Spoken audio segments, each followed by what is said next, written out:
이 시간 여러분 모두에게 하나님의 말씀이 임해서 그 말씀으로 위로받고 모든 병을 고침받고 풍성한 은혜 받기를 주님의 이름으로 축원합니다. 오늘은 성령 강림 후 10째 주일입니다. 성령 강림절은 부활하시고 승천하신 예수님께서 보내시기로 약속하신 성령이 오셔서 제자들이 성령을 받고 서로 사랑하라는 예수 그리스도의 복음을 전파하기 시작한 날을 기념하는 절기입니다. 성령 받은 후에 제자들은 서로 사랑하라는 계명을 지키는 교회를 이루었습니다. 오늘은 누가복음서의 말씀을 전하려고 합니다. 오늘 읽은 누가복음서의 말씀은 예수님께서 성령의 충만함을 입고서 마귀의 시험을 이기신 다음에 나오는 이야기입니다. 14절에 이렇게 말씀합니다. 예수께서 성령의 능력으로 갈릴리에 돌아가시니, 성령의 능력으로 라는 말씀은 성령의 능력을 지니고 라는 뜻입니다.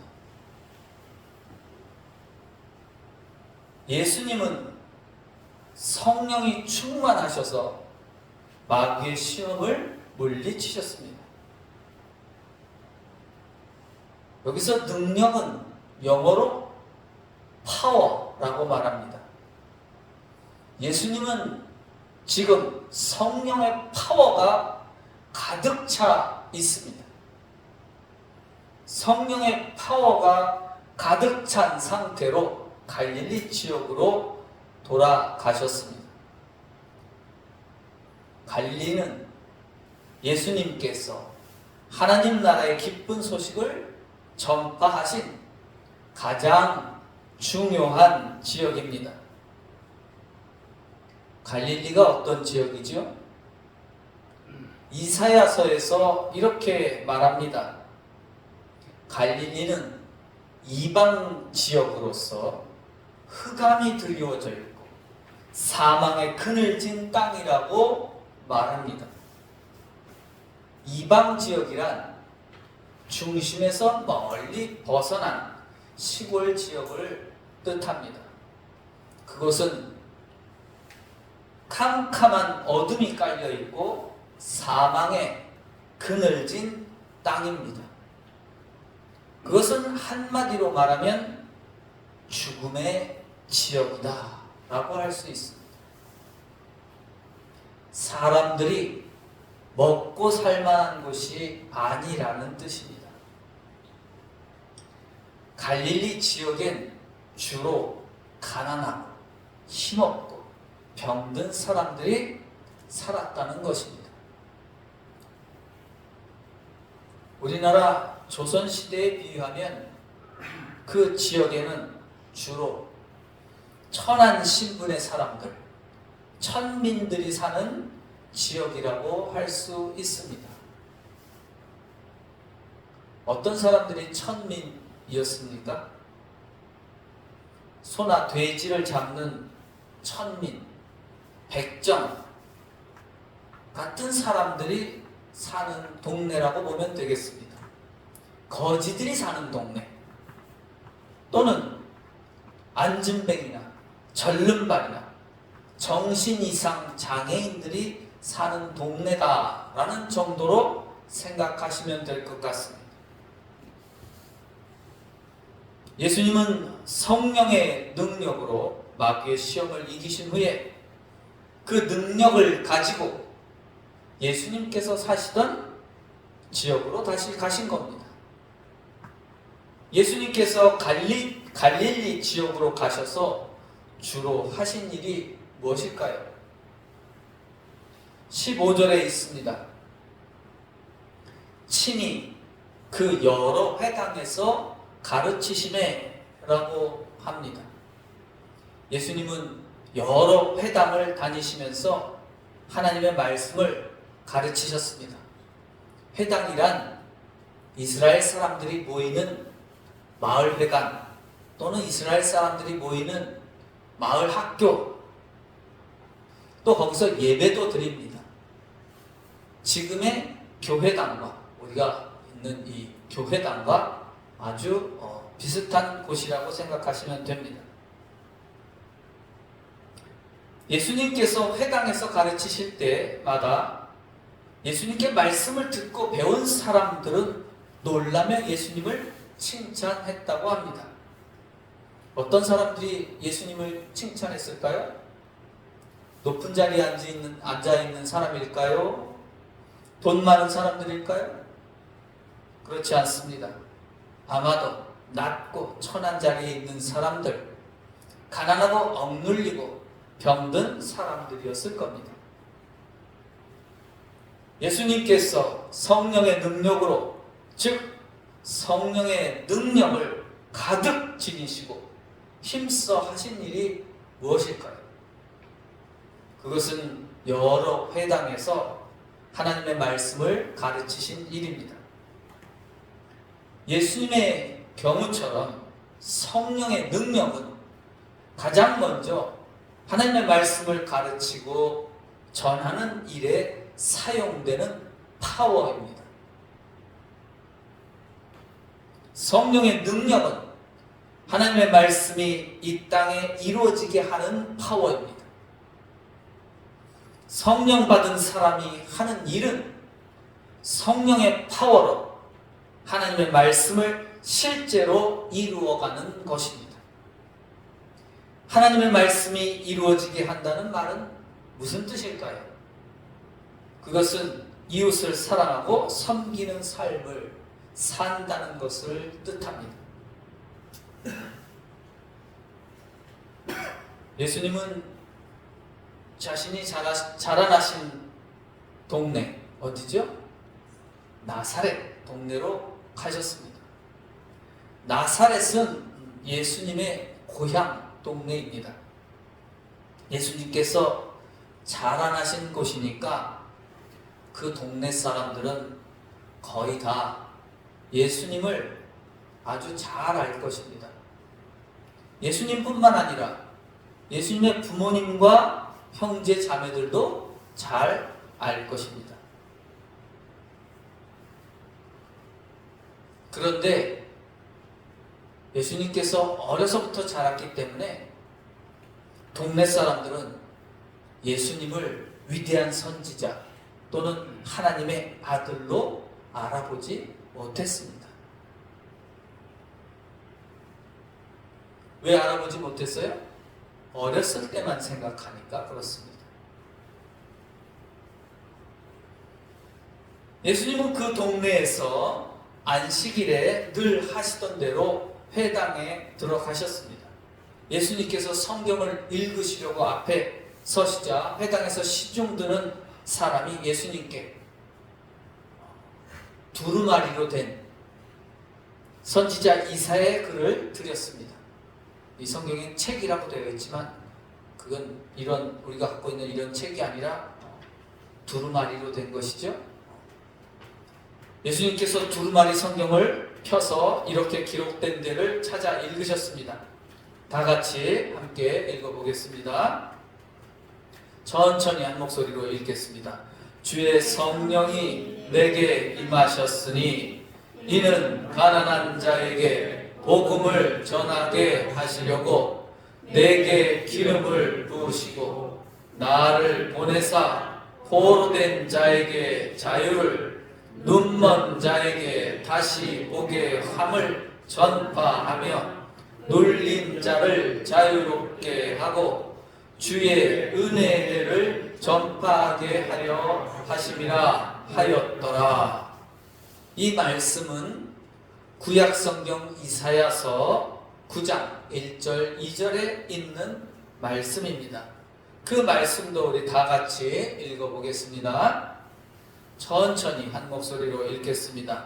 주 여호와의 영이 내게 내리셨으니 이는 여호와께서 내게 기름을 부으사 가난한 자에게 아름다운 소식을 전하게 하려 하심이라.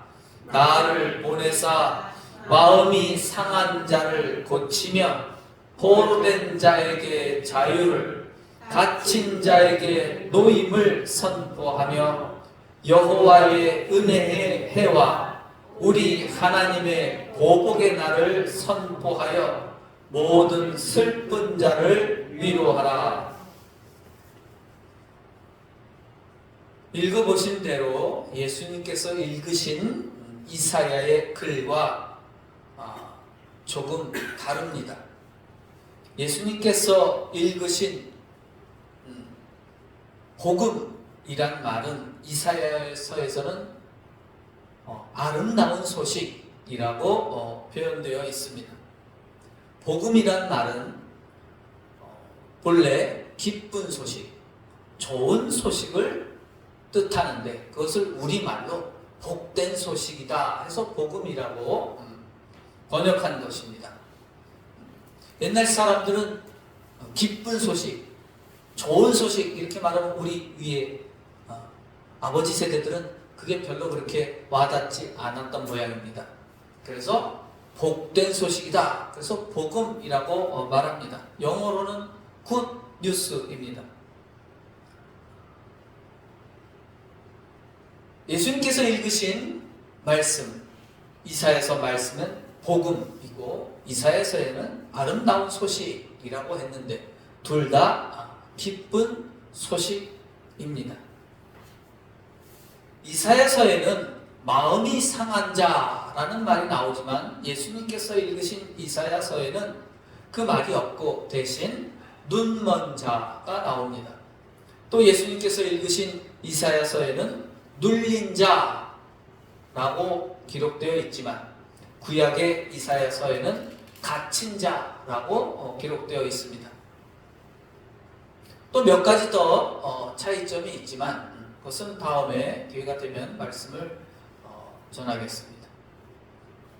예수님께서 읽으신 선지자 이사야의 글은 무엇을 의미할까요?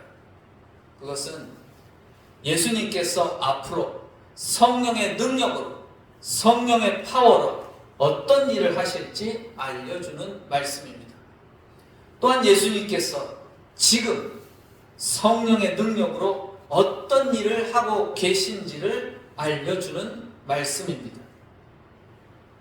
예수님께서 성령의 능력으로 하신 중요한 일들에 대한 말씀입니다.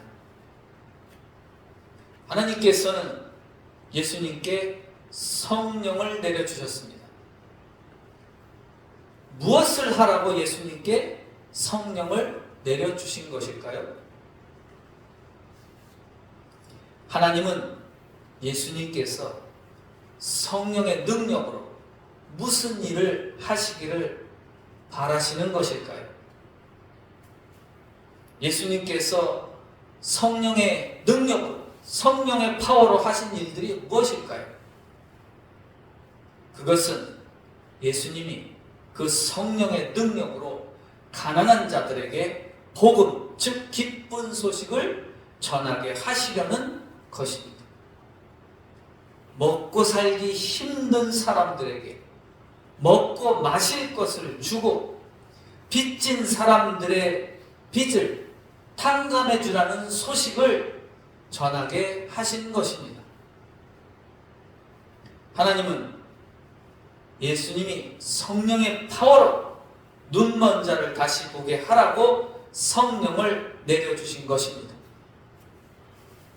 하나님은 예수님이 성령의 능력으로 억울하게 전쟁에 끌려가 포로가 되어서 고통당하는 사람들에게 해방을 선포하라고 성령을 부어주신 것입니다. 하나님은 예수님이 성령의 능력으로 낮은 자리에서 눌려 사는 사람들을 자유롭게 하라고 성령을 내려주신 것입니다. 성령의 능력으로 이 모든 일을 하는 날들은 한마디로 하면 주의 은혜해라고 합니다. 다 같이 큰 소리로 따라해 보겠습니다. 주의 은혜의 해. 주의 은혜의 해입니다. 하나님께서 예수님께 성령을 내려주신 까닭은 온 세상에 주의 은혜의 해를 선포하게 하시려는 것입니다. 예수님께서 성령의 능력으로 하신 일들은 바로 세상에 주의 은혜의 해를 선포하시는 일입니다. 주의 은혜의 해는 하나님께서 은혜를 베푸시는 날을 뜻합니다. 하나님께서 구원하시는 날을 뜻합니다. 하나님께서 어떤 사람들에게 은혜를 베푸시고 구원하신다는 말씀입니까? 하나님께서 가난한 사람들, 포로된 사람들, 눈먼 사람들, 돈과 힘과 병에 눌려 사는 사람들에게 은혜를 베푸시고 그들을 구원하시겠다고 선포하시고 그들이 모두 배불리 먹고 마시며 자유롭고 평화롭게 사는 날이 이루어지게 하시겠다는 것입니다. 주의 은혜의 해는 하나님께서 돈에 억눌리고 힘에 억눌리고 병에 억눌리고 지식에 억눌리고 높은 자리에 억눌려 사는 사람들을 그 억눌림에서 자유롭게 하시고 안식을 누리게 하는 날입니다. 주의 은혜의 해는 어떻게 이루어질까요? 예수님께서 성령의 능력으로 이루셨습니다. 성령의 능력은 주의 은혜의 해를 이루는 파워입니다. 성령의 능력은 무슨 이적을 이루는 도깨비 방망이가 아닙니다. 성령의 능력은 돈이나 힘이나 벼슬이나 지식이나 재능이나 좋은 몸매를 얻기 위한 능력이 아닙니다. 성령의 능력은 재력이나 권력이나 매력을 얻기 위해서 사용하는 능력이 아닙니다. 성령의 파워는 주의 은혜의 해를 선포하고 그 날을 이루어가는 능력입니다. 성령이 하시는 일은 주의 은혜의 해가 이루어지게 하는 것입니다. 주의 은혜의 해와 관계가 없는 성령의 능력은 모두 거짓된 영의 힘입니다. 그것은 성령의 능력이 아니라 마귀의 능력입니다. 그러므로 마귀의 유혹에 속지 말아야 하는 겁니다. 성령의 능력과 마귀의 능력을 혼동하는 교인들이 많습니다. 어떤 교인들은 마귀의 능력을 성령의 능력으로 착각해서 마귀의 명령을 따르기도 합니다. 그러면 우리는 어떻게 성령의 능력을 구별할 수 있을까요? 오늘 예수님께서 읽으신 선지자의 이사야의 글이 바로 성령의 능력과 마귀의 능력을 구별할 수 있는 시금석입니다. 예수님은 성령을 충만하게 받으시고 광야에서 마귀의 시험을 물리치셨습니다. 예수님은 그 성령의 능력으로 하나님께서 맡기신 사명을 이루셨습니다. 그 사명은 성령의 능력으로 세상에 주의 은혜를 선포하고 주의 은혜를 이 땅에서 이루는 일이었습니다. 예수님은 성령의 능력으로 가난한 사람들, 포로들, 눈먼 사람들, 돈과 힘과 병에 눌린 사람들에게 기쁜 소식을 전해주셨습니다. 예수님은 사랑과 섬김으로 그들이 모두 배불리 먹고 마시며 돈과 힘과 병에서 자유롭게 되어서 평화를 이루며 살게 하셨습니다. 여러분도 예수님처럼 성령 충만하게 받아서 성령의 능력으로 하나님께서 맡기신 사명을 이루어 가시기를 바랍니다. 하나님께서 주신 성령의 능력으로 주의 은혜를 선포하고 예수님처럼 사랑과 섬김으로 그 나를 이루어가는 하나님의 자녀가 되시기를 주님의 이름으로 축원합니다. 기도하겠습니다.